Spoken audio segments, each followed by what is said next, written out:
요즘 같은 시대를 살다 보면 스트레스, 피할 수가 없죠. 그런데 참 신기하게도 어떤 사람들은 정말 힘든 일을 겪어도 무너지기는커녕 오히려 더 단단해지는 것 같아요. 아니, 어떻게 그게 가능한 걸까요? 오늘 이 시간에는 바로 그 내면의 힘, 그러니까 회복 탄력성의 비밀을 과학적으로 한번 파헤쳐 보겠습니다. 자, 이 숫자부터 한번 보시죠. 10억 명. 이게 뭘 의미할까요? 전 세계적으로 스트레스 때문에 병을 앓고 있는 사람들의 수입니다. 그리고 안타깝게도 이 숫자는 계속 늘고 있어요. 우리가 왜 이 내면의 힘에 대해 이야기해야 하는지 이 숫자 하나만 봐도 정말 명확해지죠. 이 문장은요, 사랑하는 아들을 잃은 한 어머니가 했던 말입니다. 우리가 그냥 스트레스, 트라우마 이렇게 단어로만 얘기하잖아요. 근데 그 단어 뒤에 숨겨진 고통이 얼마나 깊고 생생한지 정말 가슴이 먹먹해지죠. 이런 감당하기 힘든 고통 속에서 대체 어떻게 버텨낼 수 있는 걸까요? 네, 바로 이게 오늘 우리가 풀어야 할 가장 핵심적인 질문입니다. 어떤 사람들은 정말 엄청난 비극 앞에서도 삶을 계속 살아내거든요. 그 사람들한테는 뭔가 특별한 비밀이라도 있는 걸까요? 지금부터 그 미스터리를 풀기 위한 여정 함께 시작하겠습니다. 자, 그럼 먼저 우리 마음속에서 그 단서를 찾아보죠. 심리적인 측면에서요. 과학자들은 도대체 무엇이 우리를 강하게 만드는지 알아내려고 정말 오랫동안 연구를 해왔습니다. 오늘 이야기의 주인공이죠. 바로 회복 탄력성입니다.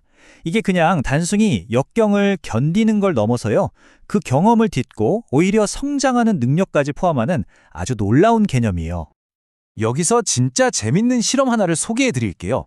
과학자들이 쥐를 가지고 회복 탄력성이 대체 뭔지 관찰을 해봤거든요. 여러분 생각은 어떠세요? 회복 탄력성이 높다는 건 그냥 용감하고 두려움이 없다는 뜻일까요? 결과는 우리 생각과는 좀 달랐습니다. 자, 결과를 한번 보세요. 처음엔 연구진들도 공격적인 쥐한테 겁없이 계속 다가가는 쥐가 회복 탄력성이 높은 거라고 생각했대요. 근데 알고 보니까 그건 그냥 위협을 제대로 학습하지 못한 어떻게 보면 좀 어리석은 행동이었던 거죠. 진짜 회복 탄력적인 쥐는요, 자기를 괴롭혔던 그 공격자는 똑똑하게 피하고 위협적이지 않은 다른 쥐하고는 아무 문제 없이 잘 어울렸어요. 핵심은 바로 이겁니다. 회복 탄력성은 무모함이 아니에요. 위협과 안전을 정확하게 구분하고 상황에 맞게 행동하는 아주 지적인 능력이라는 거죠. 자, 그럼 다음 개념으로 넘어가기 위해서 아주 유명하고 강력한 비유를 하나 들어볼게요. 바로 사슬에 묶인 코끼리 이야기입니다. 서커스단에 있는 아기 코끼리가 아주 작은 말뚝에 묶여 있었어요. 아기 코끼리는 당연히 벗어나려고 필사적으로 애를 썼겠죠. 하지만 힘이 약해서 번번이 실패하고 말아요. 그리고 이 실패의 경험은 코끼리의 기억 속에 아주 깊이 새겨집니다. 시간이 흘러서 코끼리는 이제 그 작은 말뚝쯤은 그냥 휙 뽑아버릴 수 있는 어마어마한 어른이 됐습니다. 그런데 정말 놀랍게도 이 코끼리는 도망치려는 시도조차 하지 않아요. 어릴 때 나는 안 된다고 했던 그 과거의 경험이 현재의 가능성을 완전히 막아버린 거죠. 방금 들으신 코끼리 이야기가 바로 심리학에서 말하는 학습된 무기력입니다. 과거의 실패 경험 때문에 지금은 분명히 상황을 바꿀 힘이 있는데도 불구하고 난 어차피 안 돼 하고 스스로 무력하다고 믿어버리는 상태. 이게 바로 회복 탄력성을 가로막는 가장 큰 심리적인 벽 중 하나입니다. 지금까지는 마음을 들여봤는데요. 이제는 우리 몸, 특히 우리 유전자에 새겨진 증거들을 한번 살펴볼 차례입니다. 스트레스에 우리가 어떻게 반응하는지는요, 사실 아주 정교한 생물학적 메커니즘과 깊은 관련이 있거든요. 우리가 스트레스를 받으면 우리 몸에서는 이런 연쇄 반응이 일어납니다.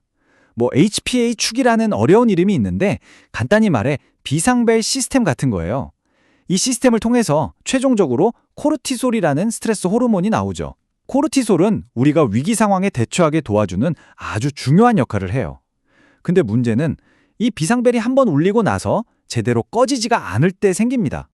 과학자들이 스트레스 반응을 조절하는 여러 유전자들을 찾아냈는데요. 그 중에서 특히 중요한 두 녀석이 있습니다. 이해하기 쉽게 비유를 들어볼게요. 하나는 스트레스 반응을 딱 멈추게 하는 차단 스위치 같은 역할을 하고요. 또 다른 하나는 세로토닌 같은 우리 행복 호르몬을 잡아먹는 포식자 같은 역할을 합니다. 여기서 후성 유전학이라는 정말 흥미로운 개념이 등장해요. 뭐냐면 우리 유전자가 그냥 딱 정해져 있는 게 아니라 환경에 따라서 스위치가 켜지기도 하고 꺼지기도 한다는 거예요. 이 슬라이드에서는 그걸 모자에 비유했는데요. 예를 들어 행복 호르몬 포식자 유전자에 모자가 딱 씌워져 있으면 유전자가 잠들어서 우리는 보호를 받아요. 그런데 반대로 이 모자가 벗겨지면 유전자가 깨어나서 활동하면서 우리를 위험에 빠뜨릴 수 있는 거죠. 안 좋은 경험들은 바로 이 모자를 벗기는 경향이 있고요. 이 생물학적 메커니즘은 우리에게 굉장히 중요한 희망을 줍니다. 만약에 안 좋은 경험이 그 모자를 벗길 수 있다면 혹시 긍정적인 경험, 예를 들면 심리치료 같은 걸 통해서 그 보호용 모자를 다시 씌울 수도 있지 않을까요? 정말 놀랍게도 정답은 그렇다였습니다. 고소공포증 환자들을 대상으로 한 연구가 있었는데요. 성공적으로 치료를 마친 사람들의 피를 뽑아서 분석해봤더니 글쎄, 그 스트레스 관련 유전자에 보호용 모자가 딱 치워진 게 확인된 거예요. 이건 심리치료가 그냥 기분만 좋아지는 게 아니라 우리 유전자 수준에서 진짜로 긍정적인 변화를 만들어낼 수 있다는 엄청난 증거죠. 자, 이제 거의 다 왔습니다. 지금까지 심리적인 증거, 또 생물학적인 증거들을 다 살펴봤잖아요. 이제 이 모든 걸 종합해서 회복 탄력성이란 게 진짜 뭐고 우리가 이걸 어떻게 기를 수 있는지 최종 결론을 한번 내려보겠습니다. 회복 탄력성이라는 게 뭐 그냥 뜬구름 잡는 얘기가 아니에요. 연구들을 보면 우리가 일상에서 실천할 수 있는 구체적인 방법들이 있습니다. 첫째, 아주 작은 성공이라도 자꾸 기억해서 자신감을 키우는 거예요. 둘째, 힘들다고 그냥 누워만 있지 말고 조금이라도 몸을 움직이는 거고요.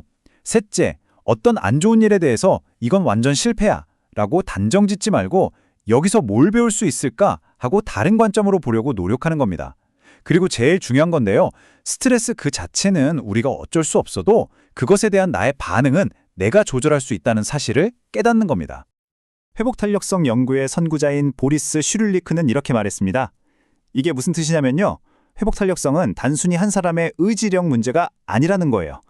우리의 유전자, 몸의 반응, 감정, 그리고 우리를 둘러싼 사회적인 환경까지 이 모든 게 복잡하게 얽혀 있다는 거죠. 이 분석에서 우리가 다른 건 다 잊어도 이것만은 꼭 기억했으면 좋겠습니다. 회복 탄력성은 키나 눈 색깔처럼 태어날 때부터 딱 정해져 있는 그런 능력이 절대 아니라는 것. 맞습니다. 회복 탄력성은 갖고 있는 게 아니라 만들어가는 거예요. 우리의 경험, 생각, 행동, 그리고 주변 사람들의 지지를 통해서 계속해서 발전시킬 수 있는 살아 움직이는 과정이라는 거죠. 그리고 회복 탄력성이 늘 행복하고 강해야 한다는 뜻은 절대 아니에요.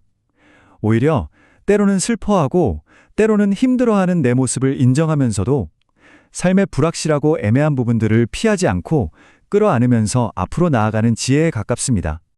결국 회복 탄력성을 키우는 열쇠는 우리 각자의 손에 달려 있습니다.